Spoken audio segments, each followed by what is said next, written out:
You're watching Capitol View, Sunday morning talk focused on the political scene in Arkansas. And welcome back to Capitol View. I'm Roby Brock alongside David Goins. We are joined by political strategist Bill Vickery, Democratic Party activist Pat O'Brien. Bill Vickery represents the Republican Party. Welcome to the program, gentlemen. Thanks a lot. Thanks for having you both here. You know, a lot happened this week, so let's just kind of take it in chronological order. Let's start kind of the beginning of the week with the news that Bill Halter dropping out of the Democratic primary. Pat, we'll start with you. The effect this will have, obviously, on this governor's race moving forward. Well, I think if you look at it from the big picture, what you've got to say is this has been an amazing 2013 for Mike Ross. I mean, here's a guy who in January, when we started the new year, he wasn't even a candidate for governor, and there was at least 3 people ahead of him. And now the field has been completely cleared. He's had a $2 million fundraising quarter to kick off his campaign for governor, and he looks like a winner. Now it's incredibly early, but it's been a huge beginning of the year for Mike Ross. Bill? Yeah, listen, I think that can't be denied. This is a guy that saw that he originally couldn't win, so he chose not to run. Then the person in the form of the Attorney General, who appeared to be the front runner, he drops out of the race. Now his would-be opponent has dropped out of the race, and Ross is back in the race, and he's raised $2 million. The problem, though, for Mike Ross is this. It goes back to a vote that he cast in committee. He was the deciding vote, the key vote to move Obamacare out of the House committee that he sat in and onto the House floor, and ultimately it became law. That is political hemlock in Arkansas. If Blanche Lincoln doesn't teach us anything moving ahead, that is the death nail for a political career in Arkansas. Does it matter, though, because he's not running for Congress, he's running for governor? But it doesn't matter, because the issue itself is so polarizing and the numbers move so far to one side that I don't see how the guy overcomes it. I really don't. The path to the general election could be paved with gold, and it doesn't matter, because that's a killer vote. Well, Bill, if what you described were completely true and accurate, I would. And it is. I would feel pretty negative also. But I think you've characterized it wrong. Here's the way I remember it: is probably more of a progressive Democrat than Mike Ross chooses to be. Is that he actually held Obamacare up in committee and kind of held it ransom and said, I want to get some concessions for small businesses so they don't have to do the employer mandate, which at the time, of course, was a Republican idea, going back years and years. And then he votes no in a very close House of Representatives vote, in a vote that they could have needed. So I don't think Mike Ross would agree with your characterization. I think that's classic Washington double talk. The point being is this: the guy had an opportunity to vote against it in committee, and if he did, it wouldn't have gone to the House floor to begin with. So this whole notion that somehow he held it up and got concessions for this or that. By the way, those concessions, none of which made it into the final bill. Look it up. So, this idea that somehow he was a champion for small business, he's the reason that Obamacare exists in Arkansas today. And that can't be denied, no matter what kind of fantasy world where you want to think maybe if Mars and Venus had lined up and this or that or whatever. It is a death nail in Arkansas politics right now. That's going to be hung around his neck, and I don't see how you swim to the top with that. I just totally disagree. So how does Mike Ross position himself against what's going to come from the Republican side, this tie to Obamacare? That's clearly worked for the last 2 election cycles for the Republicans. They've made great gains. You, as a former Secretary of State candidate in 2010, can attest to that. So what did the Democrats do to change that dialogue? Well, I think what you're going to have in Mike Ross is he's running for Mike Beebe's 3rd term. He's kind of cloned himself in that regard. Mike Ross has a particular brand, and I want to be completely factual, and I remember living the history in 2010. I was at McLeod's the Friday before the election, desperately trying to get votes, and I talked to 2 guys who said they would not vote for any Democrats, and then I just kept pushing them and finally said, well, we are voting for one. I thought it was Mike Beebe. They said, no, we're voting for Mike Ross. Yeah. And so his brand in South Arkansas has worked.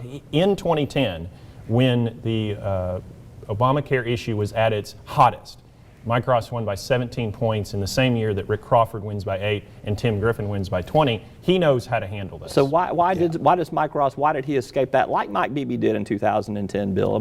Those were the 2 at the big time top of the tickets that did escape the Republican tidal wave in 2010. Yeah, I think, one, he had a marginal candidate against him at best, and that will not be the case this time. You're going to have a very so did the Democrats in those other races, too. And I don't disagree with that. Well, you're also talking about a regional candidacy versus a statewide candidacy. So subject yourself to Northwest Arkansas now. Subject yourself to the emerging Republican Party in Northeast Arkansas now, not to mention in his old home district in and around Texarkana and El Dorado, which have huge pockets, and Hot Springs, huge pockets of Republican votes that exist now.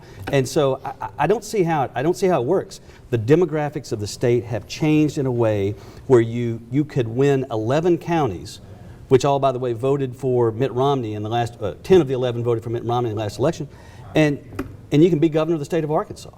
So I just don't see how he overcomes, one, the vote on Obamacare, and two, the shifting demographics of the state and the way that the votes are made up now.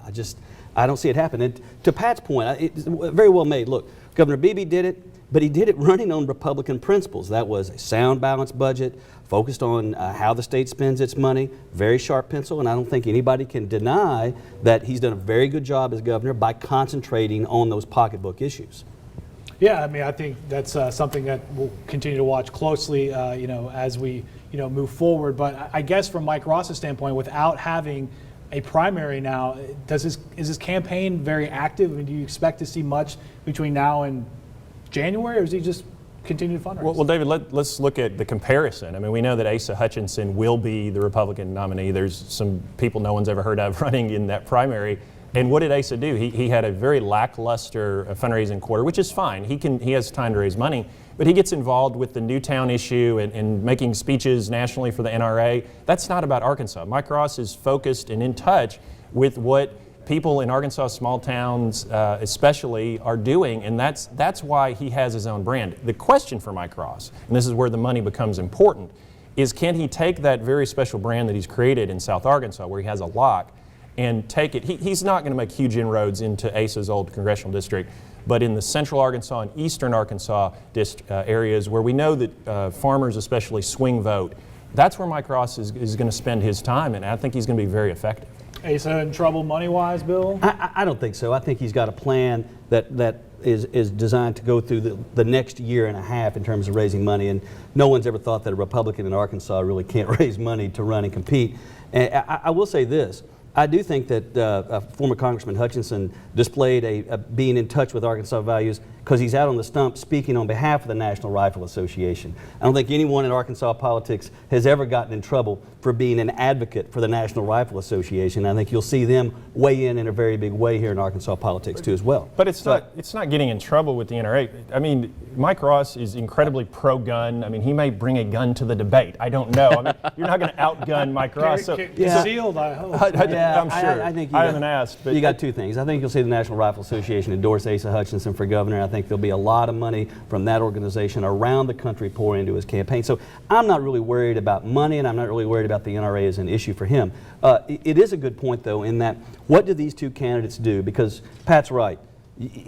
On the Republican side, they may not show up to the starting gate to begin with. So now we're in that weird spot where two guys who have announced real early may have this kind of deep lull in the interim, and how do you manage that? That's a totally different dynamic. All right, the longer we talk about governor, the shorter time we have to talk about Senate, which we want to do after the break, so you guys stay right where you're at. More with Bill Vickery and Pat O'Brien when we come back. I'm David Goins alongside Roby Brock, and you have the Capitol View on Sunday morning on KARK. One of the real advantages of electric cooperatives membership is having a voice in our state's energy future. Not a week goes by without important energy issues making headlines. These are issues that need to be discussed. And you should know that as policies are being developed, the cooperatives are looking out for our members, advocating what's best for you. We are your friends and neighbors. We are your local electric company. The electric cooperatives. We are Arkansas. Farm Bureau helps protect its members in more ways than you might think. They've always been the voice of agriculture in Arkansas, working on behalf of folks like me when nobody else would. And Farm Bureau stands for the values that Arkansas families care about. They've protected my right to farm and make a living, which helps everybody who likes food on the table. You know what they say, Arkansas counts on agriculture, and agriculture counts on Farm Bureau. The Arkansas State Chamber of Commerce and Associated Industries of Arkansas. The State Chamber AIA is the leading voice for business at the state capitol and serves as the primary business advocate on all issues affecting Arkansas employers.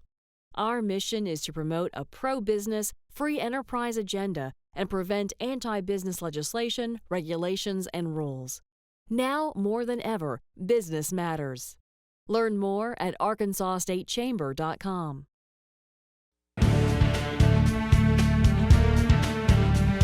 And welcome back to Capitol View. I'm David Goins alongside Roby Brock. We rejoin our panel this morning, Pat O'Brien and Bill Vickery. This is a great panel so far. Yeah, let's go into the Senate race here. We learned this week Tom Cotton's going to announce on Tuesday he's going to challenge Mark Pryor. Money's going to be no object in this U.S. Senate race right here. It's going to be one of the biggest races in the nation, if not Arkansas political history. I think we'll be able to cure third world poverty by some of the money that's going to be spent. Yeah. What are the political themes that define this race? Is it Pryor equals Obama on the negative side and Tom Cotton equals too extreme on the Democratic side?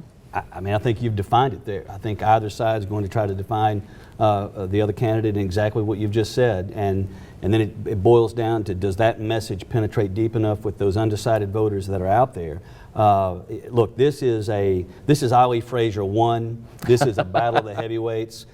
This may be, as you point out, the most watched U.S. Senate race in a non-presidential year. This race will probably get the most attention of any race in America. What does Pryor think about having Cotton? I sense from my contacts that they welcome Cotton as their opponent. I agree, and I think this is going to be a huge national race from the perspective of the control of the Senate. But I think Mark Pryor, and I was about to say the Pryors, they have a strategy that they have done since David Pryor first ran for Congress, which is you keep it local. You do not let the national interests dictate to you your strategy, and you've already seen that in a big way when Michael Bloomberg attacked Mark Pryor. You know, you could not have choreographed that better for Pryor, and it gave him an opportunity to talk about how he's pro-gun and he's not going to be controlled by national interests. And I think the danger of Tom Cotton is he is completely a creation of the national Sunday morning talk shows at this point, and he's going to have to define himself as a guy from Arkansas and not a guy from D.C. at some point. Well, he played basketball at Dardanelle, and I mean,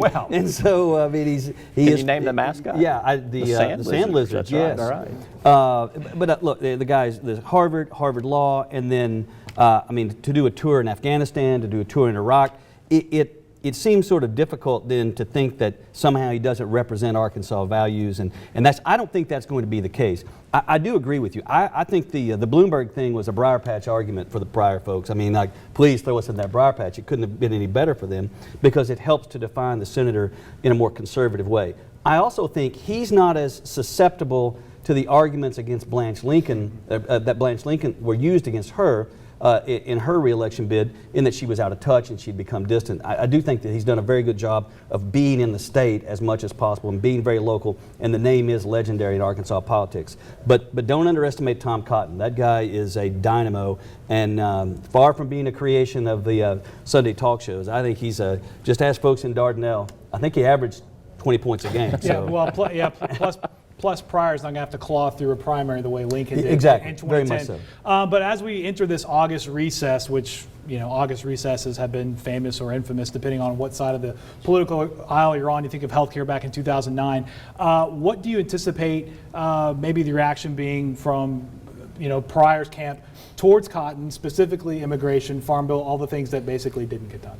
Well, the Pryor folks have clearly been waiting for this announcement, and they already this week they've started to define Tom Cotton with his vote on student loans. And here's the thing about Cotton, and I don't know him, I just know what I've literally seen on the talk shows and the votes he's taken, and he has positioned himself, I don't know if he meant to do this, but he's positioned himself as an ideologue.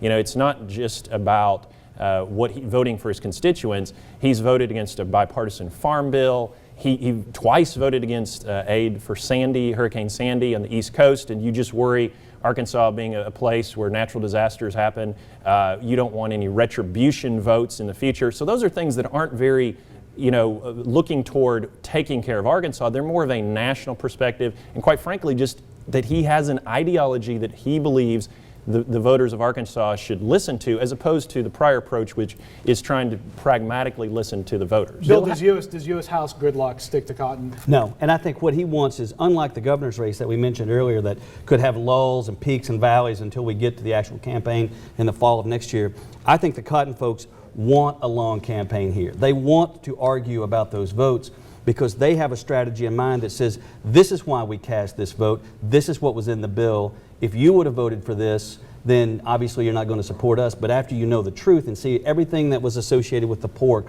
or everything that was associated with Sandy relief, and all the hooks and the extra dollars that were associated with it, all of those things, the school loan vote, all those things, I think they want a long campaign to explain that whole thing out.